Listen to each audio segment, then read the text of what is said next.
Halo Gauters, dimanapun Anda berada, bagaimana kabarnya? Saya doakan semoga kalian semua sehat selalu serta diberikan rezeki yang berkah barokah. Kembali lagi dengan saya Rana, kali ini saya akan membahas sebuah alur cerita film yang berjudul Hunter's Prayer.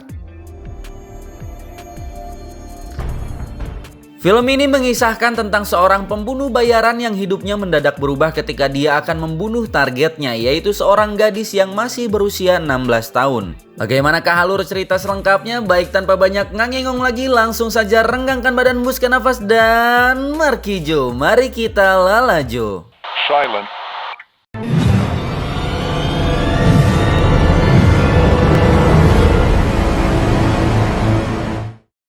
Film diawali dengan munculnya seorang pria yang tak diketahui mendatangi sebuah rumah mewah di New York. Pria tersebut seperti mengendap-endap ketika memasuki rumah itu. Diketahui di rumah mewah tersebut terlihat ada sepasang suami istri dan juga satu orang pembantunya.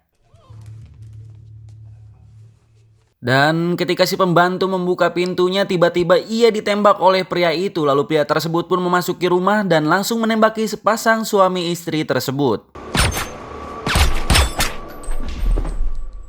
Lalu di tempat lain, tepatnya di sebuah asrama sekolah, di sana terlihat seorang gadis bernama Ella yang akan pergi menemui pacarnya dengan menggunakan sepeda. Ketika Ella hendak keluar asrama, ternyata dia diikuti oleh seorang pria yang bernama Lucas. Lucas adalah seorang pembunuh bayaran yang ditugaskan untuk membunuh Ella. Lucas dengan perlahan-lahan mengendarai mobilnya sambil mengikuti Ella. Singkatnya, Ella pun sampai di tujuannya dan langsung menemui pacarnya yang sedang berpesta di malam itu. Lucas mengawasi Ella dari kejauhan menunggu saat yang tepat untuk membunuhnya. Lalu setelah beberapa lama pesta berlangsung, Ella mengajak pacarnya untuk pulang.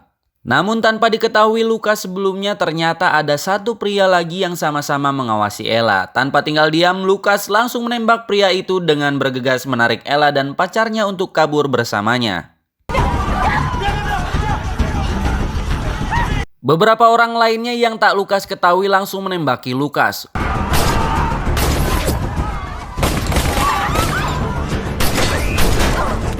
Lucas, Ella, dan pacarnya yang pipi luen langsung berlari menuju mobil dan bergegas kabur dari kejaran mobil van hitam.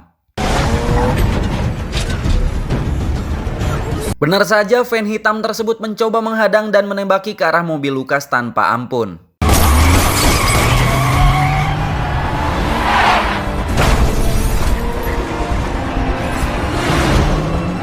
Pengejaran mereka berlanjut hingga ke sebuah bukit dengan jalan yang berkelok-kelok, hingga pada suatu saat mobil van hitam tersebut disenggol oleh Lucas hingga hilang kendali lalu terperosok dalam jurang. Lalu Lucas menghentikan mobilnya dan bergegas mendekati mobil van hitam itu dan menembak mati pengendaranya.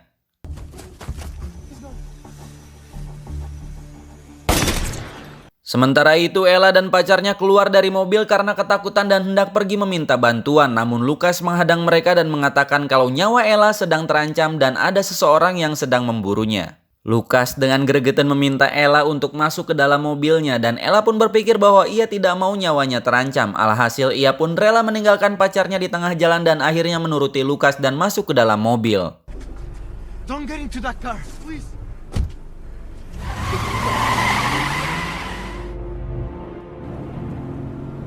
Setelah beberapa lama mereka berkendara, akhirnya sampailah ke sebuah tempat parkir di perkotaan. Di tempat parkir itu, Lucas hendak mengganti mobilnya dengan mencuri mobil lain agar tidak diketahui oleh polisi. Lucas menyuruh Ella masuk ke bagasi saja karena kali ini mereka akan berkendara melewati perbatasan. Biasanya di sebuah perbatasan akan ada pemeriksaan kendaraan. Namun sayangnya Ella memiliki fobia terhadap ruang sempit sehingga Lucas agak kesal untuk menyuruh Ella masuk ke dalam bagasi. Untungnya Ella menuruti Lucas setelah diyakinkan kembali bahwa nyawa Ella sedang dalam ancaman. Okay, but just until the border. But, I had an MRI once. Yeah, I love to talk. Dengan mobil barunya itu mereka bergegas menuju perbatasan. Ketika berada di jalur perbatasan, Lucas mulai melambatkan laju mobilnya agar para penjaga keamanan tidak mencurigainya. Beruntung para pihak keamanan hanya melihat dari luar dan tidak memeriksa bagasi sehingga mereka selamat dan tidak dicurigai apapun. Setelah beberapa lama berkendara, sampailah mereka di sebuah rumah kosong. Lalu Lukas masuk ke dalam rumah itu dan menelpon seseorang yang adalah bosnya bernama Richard. Teresa is still a good-looking woman.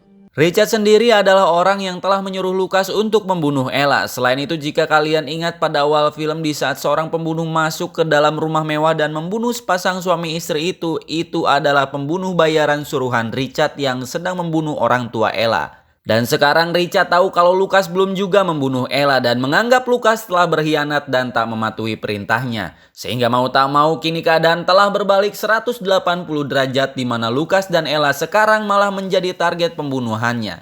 Dan Richard telah menyiapkan anak buahnya untuk melenyapkan mereka berdua. Setelah itu Ella pun masuk rumah itu dan meminta izin untuk ke kamar mandi. Di dalam kamar mandi tersebut Ella melihat sebuah telepon genggam dan dia pun mencoba menelpon ayahnya.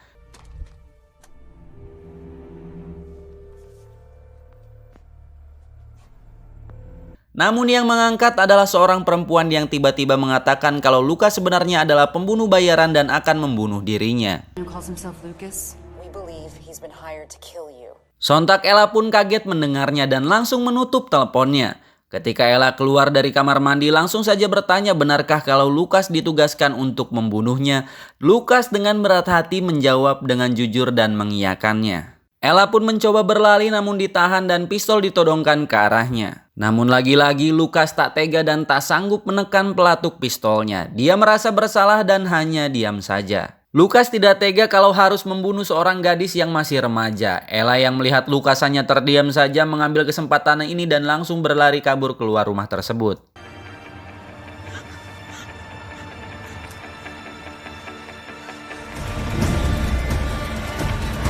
Dia terus berlari hingga menuju ke sebuah toko di sana. Lukas tiba-tiba menyusul Ella dengan mobilnya dan memanggil Ella. Lukas pun meminta maaf dan berjanji tidak akan menyakitinya. Do anything to you. I was hired to kill you, but I can't. Ella kali ini sepertinya percaya kepada Lukas. Setelah itu mereka berdua pun duduk sambil makan dan berdiskusi tentang rencana mereka selanjutnya. Tapi tiba-tiba sebuah tembakan peluru mengenai botol yang sedang diminum Lukas. Mereka berdua langsung masuk ke dalam toko dan berlindung dari hujan tembakan peluru yang mengarah ke arah mereka.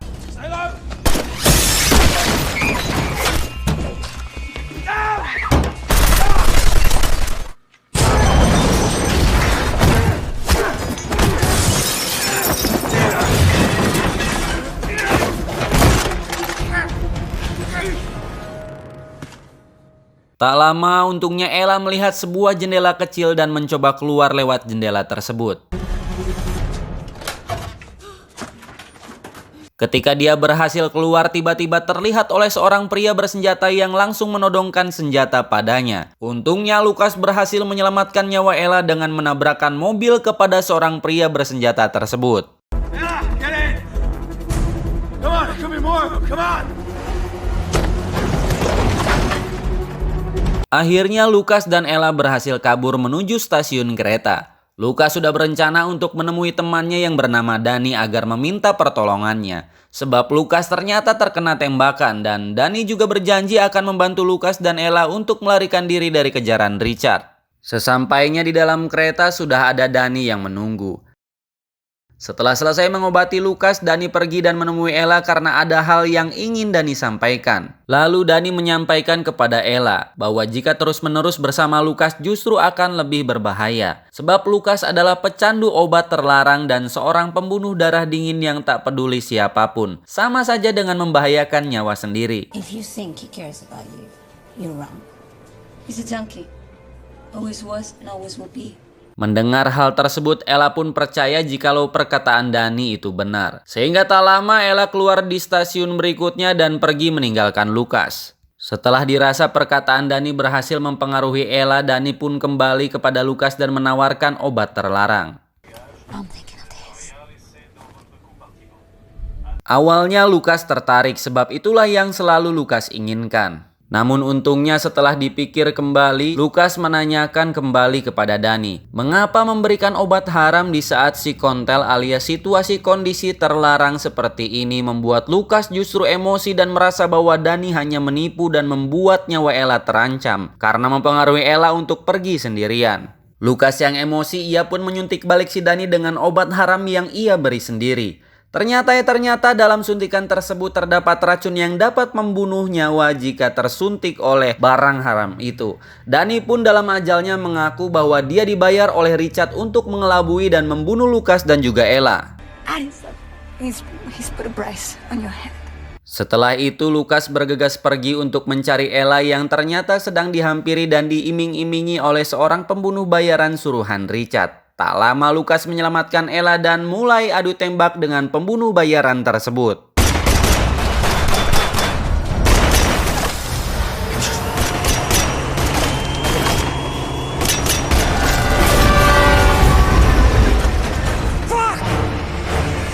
Untungnya Lukas dan Ella lagi-lagi selamat. Mereka berdua pergi berlari ke sebuah dermaga dan menaiki kapal.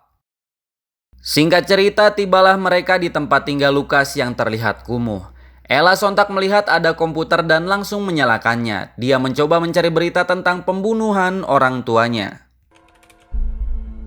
Ella pun melihat bahwa seluruh warisan ayahnya diwariskan kepada Ella dan uangnya ada di rekening miliknya. Ella pun langsung mencari informasi tentang Richard dan di mana ia sedang berada, dikarenakan Ella mempunyai niat untuk membalaskan dendam kepada Richard. Ia langsung meraih pistol di meja dan mendatangi Richard sendirian.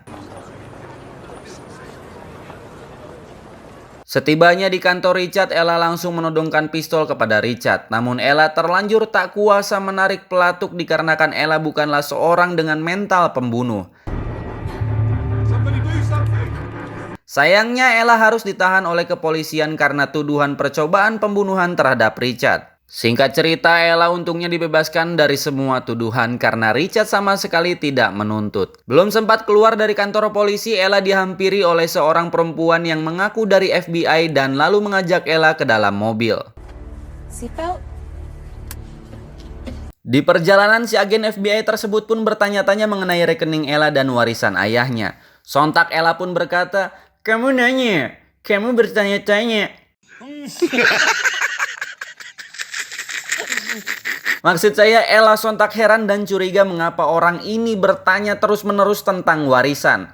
Ternyata si agen FBI tersebut lagi-lagi adalah orang suruhan si Richard yang ingin merebut semua harta warisan milik Ella. Tak lama Ella dibawa ke tempat titik temu yang sudah dirancang si Richard untuk menyekap si Ella dan mengancam harus memberikan informasi terkait rekening Ella.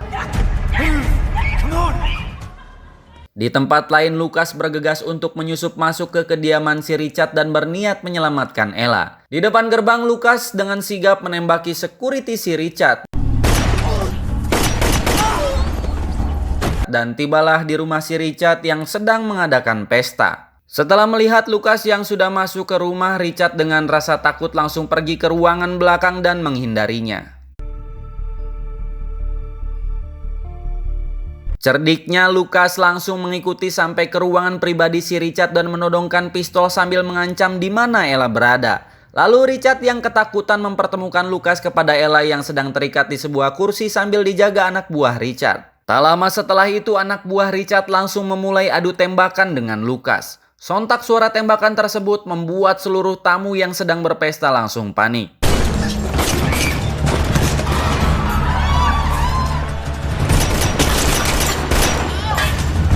Untungnya Ella terbebas dari ikatan kursi dan langsung berjalan mencari jalan keluar.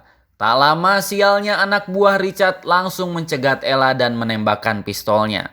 Untungnya peluru tersebut hanya mengenai bahu Ella. Sesaat sebelum Ella akan ditembak kedua kalinya, dari arah samping muncul sang Lukas dengan menghajar abis-abisan si anak buah Richard kampret itu.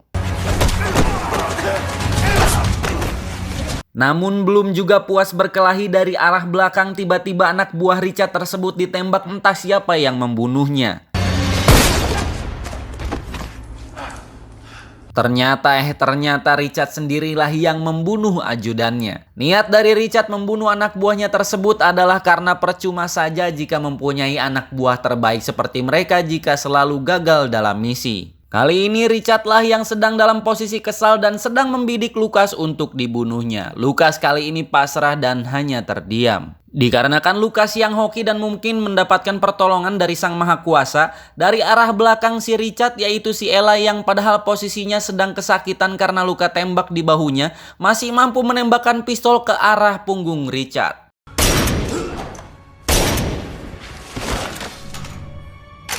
Seketika Richard pun langsung tewas dengan ditembakkan beberapa kali rentetan peluru yang ditembakkan oleh Ella yang sedang kesal dan emosi. Ibarat kata, inilah pembalasan dari seorang Ella yang tidak berdosa. Orang tuanya dibunuh oleh seseorang yang sangat bejat dan juga tega, pembunuh keji, dan selayaknya itulah balasan yang harus si Richard terima dengan lapang dada. Singkat cerita, akhirnya Lucas dan Ella langsung segera menyelamatkan diri dan keluar dari basement tersebut. Untungnya sudah ada pihak berwajib dan ambulan yang sudah menunggunya di luar.